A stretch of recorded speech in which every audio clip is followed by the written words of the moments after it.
سیدہ عائشہ صدیقہ کہتی ہیں زمانہ سو جاتا اور میرے رسول مصلی بچھا کے کھڑے ہو جاتے. او یار کھیتی باڑی کر کے نہیں، محنت مزدوری کر کے نہیں. جناب عائشہ کہتی ہیں میں یہ بھی دیکھتی کہ حضور ایک آیت شروع کرتے تو ساری رات اسی کو پڑھتے، اور میری نظر جاتی تو قدم مبارک پہ ورم آ جاتا. یار نماز پڑھ پڑھ کے، اتنی مشقت کر کے، اتنی جد و جہد کر کے ورم آ گیا. یا رسول اللہ اتنی محنت کیوں کرتے ہو؟ فرمایا افلا اکون عبدا شکورا، کیا میں اپنے رب کا شکر گزار بندہ نہ بنوں؟ صحابہ کا ذوق عبادتوں کا، ریاضتوں کا، تلاوتوں کا، طبیعت ان کی، وہ ایک دوسرے کو. حضرت مولا علی شیر خدا کرم اللہ تعالی وجہہ الکریم کے زمانے میں روم کے بادشاہ نے کہا یار یہ مسلمانوں کا پتہ تو کرو، یہ آخر کیوں اتنے زیادہ مجاہد ہیں. اس زمانے میں جاسوس بھیجنے کا مزاج تھا. اب تو جاسوس پکڑا جاتا ہے، اب تو جاسوس، اور جاسوسی کا شوق ویسے آج بھی ہے. عرض کروں تھوڑی سی بات اس عنوان سے. پتہ کیا ہمارا مسئلہ ہے؟ ہم جہاں جاتے ہیں نا وہاں تھوڑی خوشبو سونگنے کی کوشش کرتے ہیں. وہ کیا ہے تو یہ کیا ہے تو ادھر کیا ہے تو تھوڑا سا ادھر کیا ہے. میرے رسول پاک پڑھیے درود شریف، سارے پڑھیے ذرا زور سے صلی اللہ تعالی. نبی پاک علیہ السلام نے فرمایا جاسوسی نہ کرنا ورنہ تم بندوں کو خراب کر دو گے. اور فرمایا اس طرح نہ ہو کہ تم کسی کے آپ کھول نہ نکلو تو تمہارے پہلے کھول جائیں. یہ جو ذوق ہے نا یہ ختم کریں، چھوڑیں. مطلب آپ کس چکر میں پڑے ہوئے ہیں؟ اتنی زیادہ توجہ کرنے کی کیا ضرورت ہے؟ کام سے کام رکھیں، اس میں بندہ تھوڑا سا نا آسان رہتا ہے. یہ جو بہت زیادہ ٹٹولنے والے لوگ ہوتے ہیں نا وہ بےچارے پھر عمر ٹٹولتے ہی گزار دیتے ہیں، اس لیے کہ مزاج ہی بہت پکا ہے. بوری کا منہ کھول کے اندر تک ہاتھ ڈالنا، تو پھر کئی دفعہ سامنے سے بچھو بھی لڑ جاتا ہے، خرابی ہوتی ہے. تو جاسوسی کی جاتی تھی. اس نے بھی جاسوس بھیجے کیونکہ قبیلوں کے لوگ تھے، کچھ مسلم کچھ کافر، پہچانے نہیں جاتے تھے لوگ. تو کچھ لوگ اس نے بھیجے، انہوں نے آ کے نا تحقیق کی، ریسرچ کری کہ آخر ماجرا کیا ہے. تو واپس جا کے انہوں نے رپورٹ دی نا روم کے بادشاہ کو. اس رپورٹ کا ایک جملہ بڑا شاندار ہے. وہ کہنے لگا بادشاہ ہمیں مسلمانوں کی کوئی سمجھ نہیں آئی، ہمیں کوئی سمجھ نہیں آئی. انہوں نے کہا کیوں نہیں سمجھ آئی؟ کہنے لگے یار عجیب بندے ہیں، جب رات مصلی پہ بیٹھتے ہیں تو یوں لگتا ہے ان کا دنیا سے رشتہ ہی کوئی نہیں، کوئی کسی کو نہیں جانتا. کوئی اپنے دکھ سنا کے رو رہا ہے، کوئی اپنی بات کر کے رو رہا ہے. لگتا ہے کہ ان کا کوئی رشتہ ہے ہی نہیں جب مصلی پہ بیٹھتے ہیں. اور فرمایا جب سویرے یہ جہاد کرنے نکلتے ہیں تو لگتا ہے ان سے زیادہ دلیر ہی کوئی نہیں. حالانکہ جو مسلوں پہ رونے دھونے کے لوگ ہوتے ہیں وہ کئی دفعہ جہاد میں کام نہیں کرتے، لیکن عجیب لوگ ہیں کہ رات کے راہب ہیں، دن کے مجاہد ہیں، کوئی سمجھ نہیں آتی. میرے عزیز ان لوگوں نے مصلی آباد کر کے رکھا، تلاوتیں ان کا ذوق رہی، منظر روز پڑھنا، اسباق پڑھنا، وظائف پڑھنا، یہ ان کا ذوق رہا. اعلیٰ حضرت بریلوی رحمت اللہ نے 1000 کتاب لکھی ہے، لیکن الوظیفۃ الکریمہ کے نام سے جو وہ صبح و شام وظائف پڑھتے تھے وہ الگ انہوں نے ان کو بیان کیا. پابندی کے ساتھ اپنی اللہ اللہ کرتے تھے. شیخ شہاب الدین سہروردی رحمت اللہ علیہ اس پر ایک بندے نے اعتراض کیا. اس نے کہا جی آپ کس قسم کے صوفی ہیں، مرید بیٹھے ہیں اور آپ وہاں نفل پڑھ رہے ہیں؟ یہ بھی بڑا مسئلہ ہوتا ہے نا. جو بندہ ملنے آتا ہے وہ اپنے ٹائم کے حساب سے آتا ہے، اور پھر اس کا یہ بھی خیال ہوتا ہے کہ پیر صاحب جو ہیں وہ چونکہ درویش ہیں تو نہ انہیں روٹی کھانی چاہیے نہ سونا چاہیے، چونکہ وہ درویش ہیں، اور ہم چونکہ درویشوں کے ماننے والے ہیں لہذا ہمارا یہ طریقہ ہونا چاہیے کہ جیسے ہم کہیں درویش ویسے ہی کر جائے. حالانکہ جس کو آپ درویش کہیں گے آپ اس کی مانیں گے، آپ منوائیں گے نہیں، ہمارا مزاج ہوتا ہے. شیخ شہاب الدین پر لوگوں نے اعتراض کی، حضور لوگ ملنے آئے ہیں، زیارت کرنے آئے ہیں، بندے دعا کرانے آئے ہیں، اللہ اللہ کرانے آئے اور آپ نفل پڑھ رہے ہیں. کیا جملہ ہے، کیا حسن ہے، کیا خوبصورتی ہے. فرمانے لگے رب رسول سے مانگنے کے لیے مصلی بچھایا ہے، اگر وہاں سے مانگوں گا نہیں تو تمہیں دوں گا کیا؟ پہلے مجھے کچھ لے تو لینے دو، اگر میرے پلے کچھ ہے ہوگی تو آگے دوں گا نا. تو میں مانگنے گیا تھا کہ یا اللہ دے تیرے بندے لینے آئے، دے تو میں کچھ لوں گا تو آگے دوں گا نا. لیکن ہمارا یہ سٹیٹس، یہ مزاج، یہ شعور نہیں ہے. گپیں، کہانیاں، داستانیں، گفتگو، خطابت، واز، کیا بات. لیکن اگر کچھ کرنے کا کام ہو تو وہ نہیں ہم سے ہوتا. میرے نبی کریم علیہ السلام نے مصلی سے دل لگانے کا درس دیا. حضور نے توجہ دلائی. صحابہ اس ذوق کے حامل لوگ تھے. وہ کوشش کرتے تھے جناب صدیق اکبر رضی اللہ تعالیٰ عنہ کا عبادت کا مزاج ہمیشہ قائم رہا. حضرت عمر فاروق ساری رات اللہ کے حضور کھڑے رہے. حضرت عثمان غنی رضی اللہ تعالیٰ عنہ عشاء کی نماز پڑھ کے 2 رکعتوں کی نیت باندھتے تھے. 15 سپارے پہلی رکعت میں پڑھ دیتے تھے اور 15 سپارے قرآن مجید کے دوسری رکعت میں پڑھ دیتے تھے. آپ نے نا حضرت عمر فاروق کے وصال کے بعد ان کی ایک بیوہ سے نکاح کیا. حضرت عثمان غنی نے نکاح کیا. وہ خاتون آپ کے نکاح میں آئیں تو عرض کرنے لگیں امیر المومنین میرے لیے اعزاز تو بہت ہے کہ میں امیر المومنین کی بیوہ تھی تو امیر المومنین کی منکوحہ ہو گئی ہوں، لیکن حضور نہ تو میں جوان ہوں کہ میرے اندر رغبت ہوتی اور نہ میں اب اس قابل ہوں کہ کوئی خدمت کر سکوں، میرے ساتھ نکاح کی وجہ کیا بنی؟ تو عثمان غنی رو پڑے.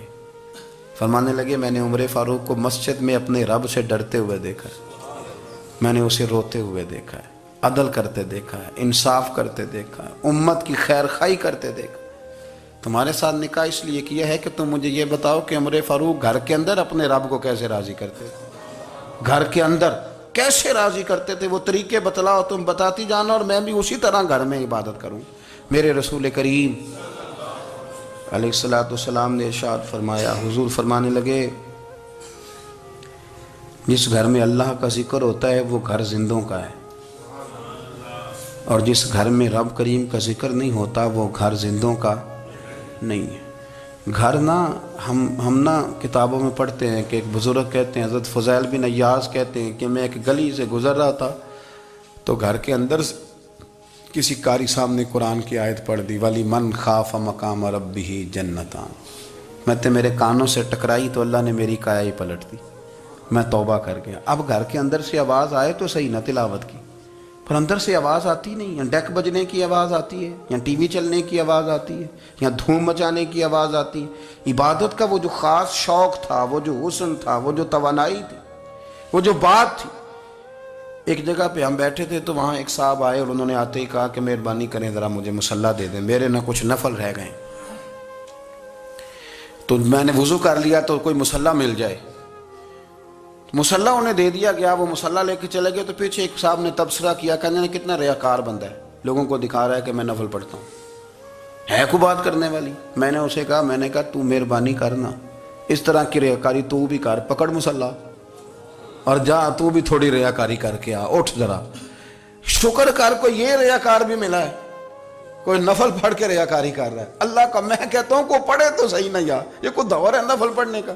اس میں تو لوگوں کا مزاج ہی نہیں، طبیعت ہی نہیں. میں نے کہا چل مہربانی کر یہ لے مصلی اور تو بھی جا تھوڑی سی یا کر یا ریاکاری کرو تو صحیح نا. مزاج ہی نہیں، ذوق. جمعے کی نماز پڑھ کے یوں دنیا بھاگتی ہے، او ہو پتہ نہیں کون سی پیچھے آگ تھی جو بجھائی جائے گی. اور آج تک لوگ مسئلہ پوچھ رہے ہیں کہ جمعے کی بعد والی سنتیں کتنی ہوتی ہیں.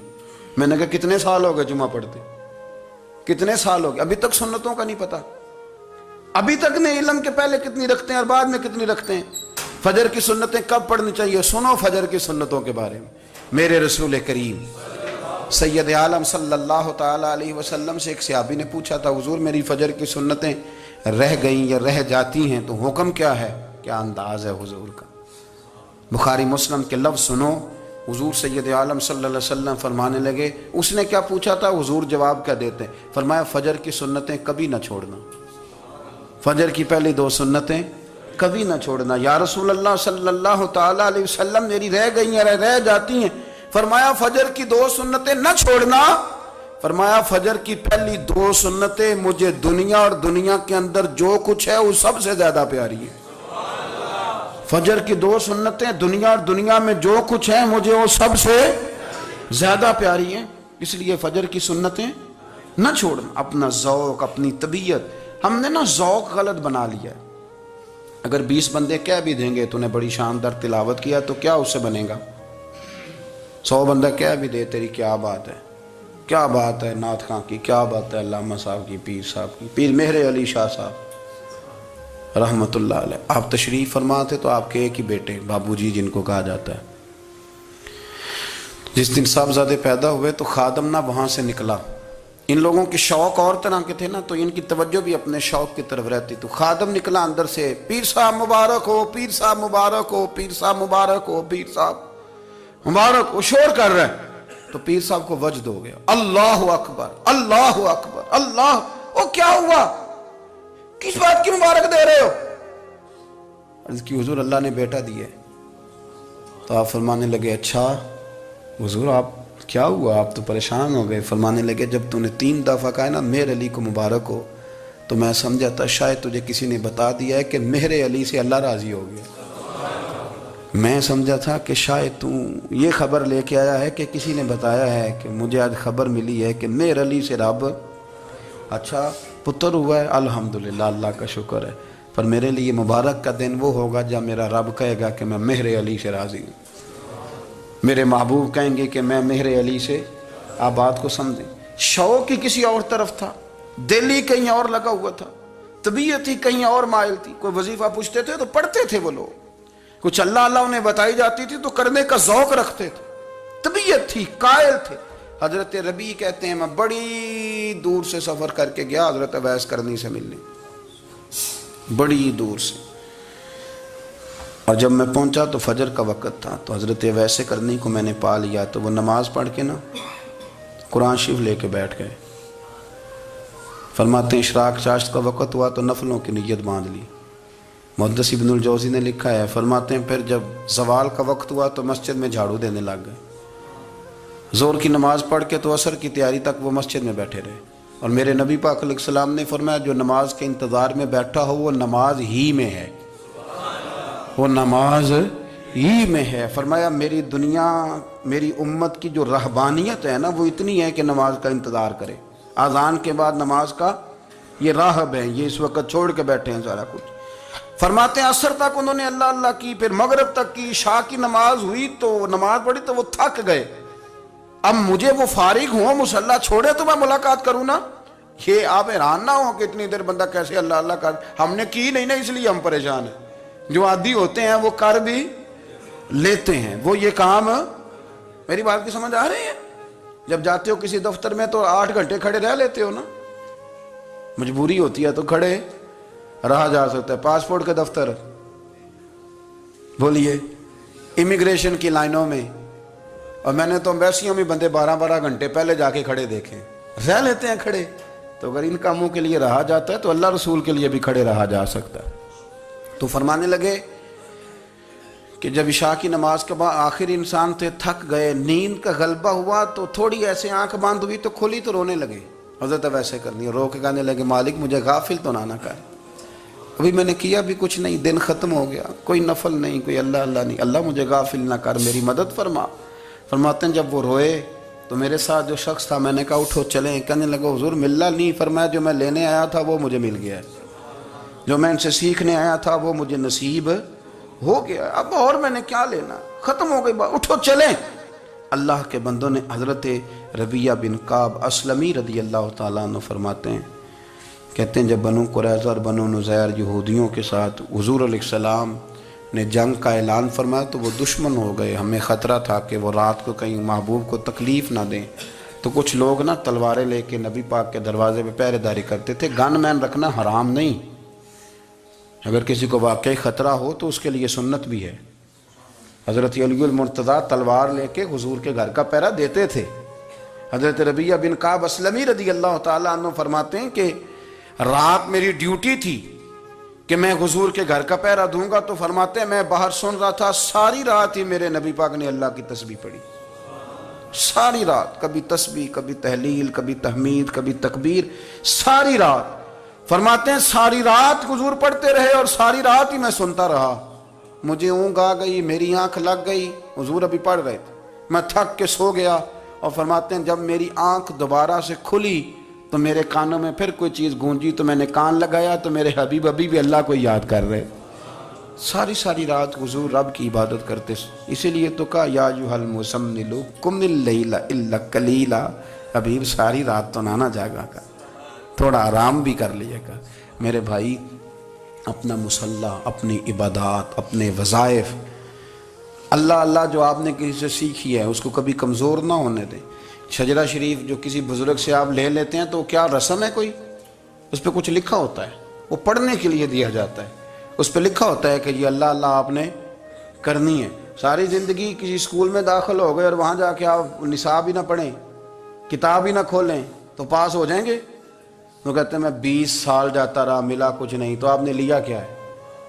ایک اتنی سی کتاب تھی، اس کو تو کھول کے آپ دیکھ نہیں سکے، اس کے وظائف تک تو رسائی نہ ہوئی، اس لیے کہ اللہ اللہ کرنا مشکل ہے اور تصویر کھنچانا یہ آسان کام ہے۔ تو جو آسان ہے اس طرف ہماری توجہ لگی رہتی ہے اور جو مشکل ہے اس طرف ہم ذوق پیدا نہیں کرتے۔ یا ایھا الناس اعبدوا ربکم الذی خلقکم والذین من قبلکم لعلکم تتقون، اے لوگوں اس رب کی عبادت کرو جس نے تمہیں پیدا کیا اور تم سے پہلوں کو پیدا کیا، اس لیے عبادت کرو کہ تم پرہیزگار ہو جاؤ گے۔ مالک سمجھنے کی توفیق عطا فرمائے۔